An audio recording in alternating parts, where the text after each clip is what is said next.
आप सभी का स्वागत है चैनल पर। तो आज से हम लोग यूथ कंपटीशन टाइम्स के जो टेस्ट पेपर आए हैं मुख्य सेविका के लिए वो डिस्कस करने वाले हैं। तो आज अभ्यास सेट है 1 वो डिस्कस करेंगे। तो ये वीडियो आपके लिए बहुत ही इंपॉर्टेंट होने वाले हैं। इस बुक में टोटल आपके 10 प्रैक्टिस सेट हैं, तो हम ये सारे डिस्कस करेंगे और फिर उसके बाद में अन्य जो महत्वपूर्ण बुक्स इस एग्ज़ाम के लिए आई हैं मार्केट में, उन सबके टेस्ट पेपर इस चैनल पर डिस्कस किए जाएंगे। और आप इस चैनल से जुड़े रहें और अगर चैनल पर नए हैं तो सब्सक्राइब ज़रूर कर लें। तो चलिए स्टार्ट करते हैं। पहला प्रश्न है, सामाजिक नियंत्रण का प्रतिपादन किया जाता है। तो जो सामाजिक नियंत्रण है, सोशल कंट्रोल है, वो किस किस के द्वारा किया जाता है? तो यहाँ पे कानून द्वारा, धर्म द्वारा, समाज द्वारा, यानी ये तीनों के द्वारा ही सामाजिक नियंत्रण किया जाता है। ऑप्शन डी यहाँ पे करेक्ट आंसर हो जाएगा। क्वेश्चन नंबर 2, किस समाजशास्त्री ने अपना सामाजिक परिवर्तन सिद्धांत राजनैतिक कुलीनों के अध्ययन के आधार पर दिया है? यहाँ पे ध्यान देना है, राजनैतिक कुलीनों के अध्ययन के आधार पर सामाजिक परिवर्तन का सिद्धांत किस समाजशास्त्री ने दिया है? तो यहाँ पे ये पूछा गया है और यहाँ पे राइट आंसर आपका हो जाएगा वी परेटो। आप यहाँ पे इसको याद कैसे कर सकते हैं? देखिए, वी परेटो, तो परेटो में पा रहा है और पॉलिटिक्स से रिलेटेड है। यहाँ पे राजनीतिक कुलीनों की बात हो रही है, तो यहाँ पे आप पॉलिटिशियन और परेटो ऐसे पी वर्ड आपका कनेक्ट करके याद कर सकते हैं। इसी तरीके से ये चीज़ें याद होती हैं, वरना तो बहुत सारे फैक्ट होते हैं, याद करना बहुत मुश्किल होता है। नेक्स्ट है, सामाजिक परिवर्तन के प्रमुख सिद्धांतों में से कौन एक नहीं है? तो सामाजिक परिवर्तन के सिद्धांतों में से कौन एक नहीं है? वो है ऑप्शन डी, वर्ग समन्वय का सिद्धांत है। ये सामाजिक परिवर्तन के सिद्धांतों में से नहीं है। सामाजिक परिवर्तन के प्रमुख जो सिद्धांत हैं वो 3 हैं, विकासात्मक सिद्धांत, चक्रात्मक सिद्धांत और संरचनात्मक प्रकार्यात्मक सिद्धांत। और ये तीनों सिद्धांत के प्रणेता कौन है? आप इनके नोट्स बनाएं और गूगल सर्च करके ज़रूर देखें।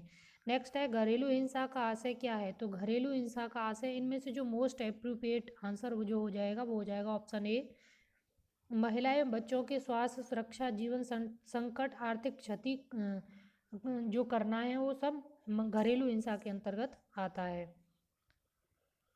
नेक्स्ट है, जाति से संबंधित निम्न में से कौन सी विशेषताएं? खान पान पर प्रतिबंध, समानता, आपसी सहयोग, संस्तरण। तो ये जाति से संबंधित जो विशेषताएं, ऑप्शन बी यहाँ पे करेक्ट आंसर हो जाएगा 1 और 4, यानी खान पान पर प्रतिबंध और संस्तरण, ये जाति से संबंधित विशेषताएं यहाँ पे पूछी हैं। नेक्स्ट है, सैद्धांतिक रूप से गरीबी की माप कितने प्रतिमानों पर की जाती है? तो सैद्धांतिक रूप से गरीबी की माप है वो 2 प्रतिमानों पर की जाती है। यहाँ पे दो प्रतिमान कौन से हैं? तो वो है एक रिलेटिव मेज़र और एक है एब्सोल्यूट मेज़र। रिलेटिव जिसको हिंदी में कहते हैं सापेक्षिक प्रतिमान, और एब्सोल्यूट मेज़र जिसे कहते हैं निरपेक्ष प्रतिमान। यानी एक तो रिलेटिव जो मेज़र है उसमें तुलना की जाती है कि एक स्तर की अपेक्षा दूसरे के पास कितनी गरीबी है, और एब्सोल्यूट यानी जिसके पास खाने पीने के लिए कुछ है ही नहीं, तो वो एब्सोल्यूट गरीबी होती है। राष्ट्रीय जनसंख्या स्थिरता कोष की स्थापना कब हुई थी? तो राष्ट्रीय जनसंख्या स्थिरता कोष की स्थापना फरवरी 2003 में हुई थी। जो जनसंख्या नीति घोषित हुई थी फरवरी 2000 में, उसी के आधार पर फरवरी 2003 में जनसंख्या स्थिरता कोष है वो बनाया गया था।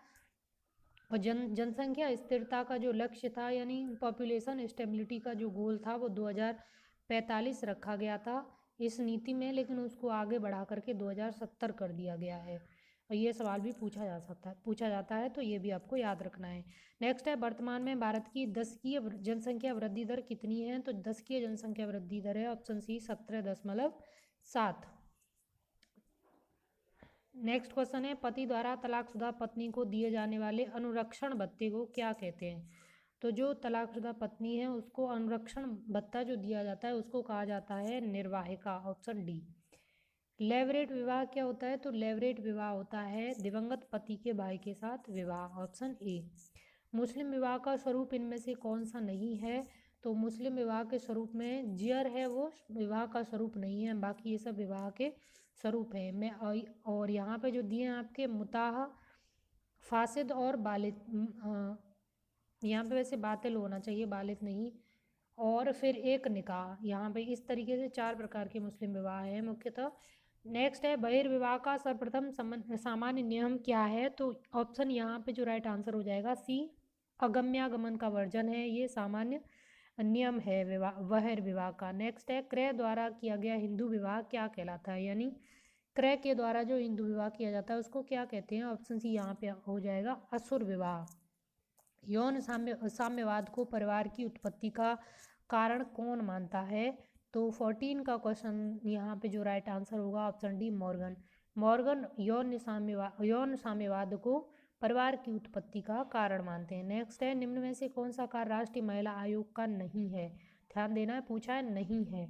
तो यहाँ पे जो करेक्ट आंसर हो जाएगा आपका ऑप्शन ए महिलाओं से संबंधित मामलों के संबंध में आंकड़ों का संग्रहण करना।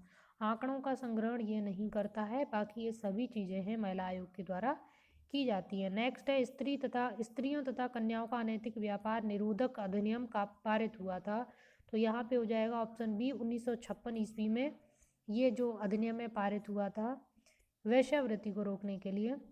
और आगे एक और अधिनियम है जो इम्पोर्टेंट है, विज्ञापन में महिलाओं के भद्दे और भौड़े प्रदर्शनों पर रोक लगाने के लिए महिलाओं का अश्लील चित्रण निवारण अधिनियम 1986 में बनाया गया था, लेकिन ऐसा लगता नहीं है जो विज्ञापन आते हैं उनको देख के कि इस एक्ट को बहुत ज़्यादा अच्छे से इम्प्लीमेंट किया जा रहा है।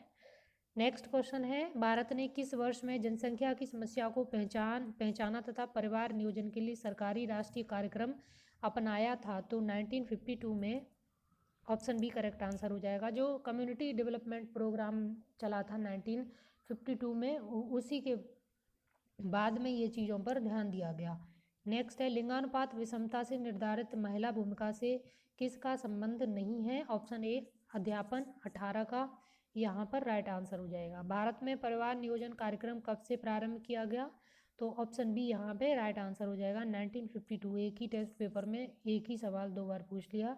राष्ट्रीय महिला आयोग का गठन किस वर्ष हुआ था, वेरी इंपॉर्टेंट है, पूछा जाएगा जरूर, तो ये हुआ था 1992 में, ऑप्शन बी 31 जनवरी 1992 इसकी एग्जैक्ट डेट है, 31 जनवरी 1992। नेक्स्ट है आर्थिक असमानताओं के विनाश के लिए बिना नारीवादी लक्ष्यों को महसूस नहीं किया जा सकता, यह विचार है, तो ये विचार किसका है, ऑप्शन बी समाजवादी नारीवाद का, ऑप्शन बी करेक्ट आंसर हो जाएगा। नेक्स्ट है भ्रष्टाचार का प्रमुख कारण क्या है, तो भ्रष्टाचार का प्रमुख कारण इनमें से है आर्थिक, ऑप्शन ए। निम्न में से कौन सा लैंगिक असमता का प्रकार है, तो लैंगिक असमता का इसमें प्रकार हो जाएगा ऑप्शन डी सभी। प्रासूतिक असमता और मर्त्यता असमता, स्वामित्व असमता, ये सभी है इसमें। भारत में अनियंत्रित जनसंख्या वृद्धि के लिए उत्तरदायी कारक हैं, तो अनियंत्रित जो जनसंख्या वृद्धि है उसके लिए सभी ये कारक जिम्मेदार हैं, ऑप्शन डी यहाँ पे राइट आंसर हो जाएगा। बाल दुर्व्यवहार की सामाजिक नियंत्रण व्याख्या दी है, तो ये दी है ऑप्शन डी यहाँ पे करेक्ट आंसर हो जाएगा गेल्स। सामाजिक नियंत्रण का प्रयोग होता है, तो सामाजिक नियंत्रण का प्रयोग होता है औपचारिक तथा अनौपचारिक दोनों नियमों एवं कानूनों द्वारा, यानी अनौपचारिक औपचारिक दोनों तरीके से होता है। निम्न में से कौन सा विचार सामाजिक परिवर्तन को सबसे प्राचीन विचार है, तो सामाजिक परिवर्तन का सबसे प्राचीन जो विचार है वो है उद्विकासवादी, ऑप्शन सी उद्विकासवादी। नेक्स्ट है जाति प्रणाली के अंतर्गत गतिशीलता का विश्लेषण करने के लिए निम्न में से किसने संदर्भ समूह सिद्धांत का अनुप्रयोग किया था, तो संदर्भ समूह सिद्धांत का जो अनुप्रयोग है वो किया था ऑप्शन सी M.N. श्रीनिवासन ने, ऑप्शन सी। ये बहुत इंपॉर्टेंट समाजशास्त्री इंडियन समाजशास्त्री हैं, जो इंडियन समाजशास्त्री फेमस होते हैं उनसे सवाल बहुत ज़्यादा बनने की संभावना होती है।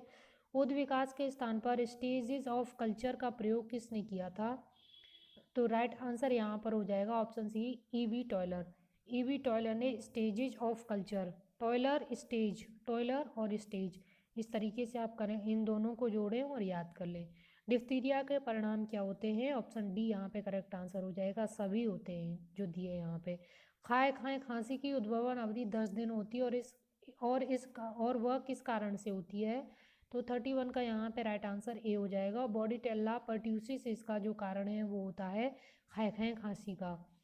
नेक्स्ट है संस्कृति हमारे सोचने तथा रहने के ढंगों से दैनिक क्रियाकलापों साहित्य धर्म तथा मनोरंजन आदि में हमारी प्रकृति की अभिव्यक्ति या कथन किसका है, तो 32 का ऑप्शन ए राइट आंसर हो जाएगा मैकाइवर एवं पेज का। इस तरीके से एक या दो सवाल जरूर बनेंगे स्टेटमेंट वाले, ये स्टेटमेंट किसका है, तो ये आप जो मोस्ट इम्पोर्टेंट हैं वो 2 पेज में लिख लें, 2 सवाल आपके यहाँ से ज़रूर बनेंगे। नेक्स्ट है, किस विद्वान ने एक विवाह को ही विवाह का आदि स्वरूप माना है? तो 33 का ऑप्शन सी यहाँ पे करेक्ट आंसर हो जाएगा, मैकाइवर। मैकाइवर ने जो विवाह का एक विवाह का स्वरूप है उसे ही सबसे आदि स्वरूप माना है, यानी कि सबसे पुराने समय से चलता हुआ स्वरूप माना है। नेक्स्ट है, बाल विवाह निरोधक अधिनियम किस सन में लागू हुआ था? तो बाल विवाह निरोधक अधिनियम है 1929 में, अरे क्या हो गया, हाँ 1929 में लागू हुआ था। यहाँ पे पूछा लागू हुआ था, 34 ऑप्शन ए 1929। पारित भी इसी इसी सन में हुआ था, 28 सितंबर 1929 को, और लागू भी इसी सन में हुआ था। समाज पर दहेज प्रथा का कुप्रभाव क्या होता है? तो 35 का ऑप्शन डी हो जाएगा, ऋणग्रस्तता।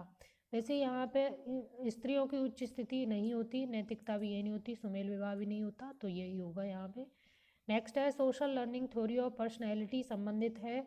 तो social learning theory of personality है, ये संबंधित है अल्बर्ट बंडूरा से, ऑप्शन बी यहाँ पे करेक्ट आंसर हो जाएगा, अल्बर्ट बंडूरा। 37 यहाँ पे आपको जो फिल इन द ब्लैंक्स है उससे रिलेटेड है। एक में पहले सहोदर भाई बहन सम्मिलित होते हैं जो अपने परिवार के संसाधनों एवं कार्यों को साझा करने के लिए जोड़ते हैं। तो यहाँ पर बेसिकली ये एक परिवार का प्रकार है वो पूछा है, तो ये किस परिवार के प्रकार में होते हैं? तो यहाँ पे हो जाएगा विस्तृत परिवार। नेक्स्ट है, निम्न में से कौन सा कृमि हाथी पांव का कारण होता है? तो जो फील पांव यानी हाथी पांव बीमारी होती है वो किसके कृमि के कारण होती है? तो वो होती है फाइलेरियल वर्म्स के द्वारा, ऑप्शन सी यहाँ पे राइट आंसर हो जाएगा। भ्रूण के मस्तिष्क को नुकसान पहुंचाने वाला जीका वायरस किसके द्वारा वाहन होता है? तो जो जीका वायरस है वो किसके द्वारा वहत होता है? वो होता है मच्छर के द्वारा, ऑप्शन यहाँ पे करेक्ट आंसर हो जाएगा। कालाजार के लिए उत्तरदायी जीवों की उत्पत्ति का कारण क्या है? तो ऑप्शन ए यहाँ पे राइट आंसर हो जाएगा, अधोमुखी युग्मक विखंडन। तो जो कालाजार के जीव हैं उनकी जो उत्पत्ति का प्रमुख कारण है वो है अधोमुखी युग्मक विखंडन। ये होता क्या है, आप गूगल ज़रूर सर्च करें। क्विनीन मलेरिया की एक आम दवा है जो किस वृक्ष की छाल से प्राप्त होती है? तो कुनेन की छाल से प्राप्त होती है, सबको पता होगा, वेरी इजी क्वेश्चन है। वैक्यूम एक्सट्रैक्शन की तुलना में फोर्सेप्स डिलीवरी में किसका खतरा अधिक होता है? तो जो फोर्सेप्स डिलीवरी है उसमें किसका खतरा ज़्यादा होता है? चेहरे की सूक्ष्म चोट, क्योंकि बच्चे को एक जो औजार होता है उससे पकड़ के ऐसे खींचा जाता है, और तो इसलिए चेहरे पर चोट की संभावनाएं वो अधिक रहती है। इनमें से क्या आसन्न प्रसव का संकेत है? 43 correct answer option a lightning. गर्भपात के प्रकार की पहचान करें जिसमें परिवर्तन उस स्थिति से में प्रगति करते हैं जहाँ से गर्भावस्था की निरंतरता असंभव हो जाती है।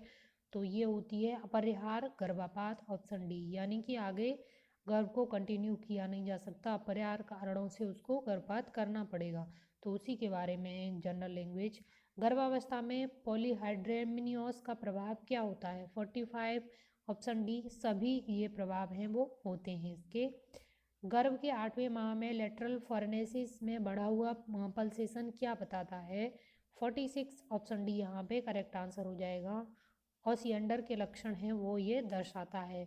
गर्भावस्था के दौरान प्लेसेंटा निम्न में से किसे छोड़कर अन्य सभी कार्य करती है? तो 47 ऑप्शन सी, ये भ्रूण को गीला रखकर से सूखने से बचाती है। तो ये कार्य इसका नहीं होता है, बाकी ये तीनों कार्य इसके होते हैं प्लेसेंटा के।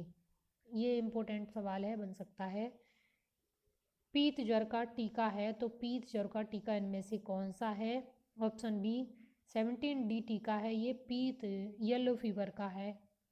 और जो पीत ज्वर एक संक्रामक बीमारी है, बहुत ही खतरनाक रोग है जो अचानक आरंभ होता है। इसमें बुखार भी आता है, उल्टी, मंद नाड़ी मूत्र में एल्बुमिन की उपस्थिति है वो बढ़ जाती है, रक्तचाप के लक्षण इस रोग में हो जाते हैं।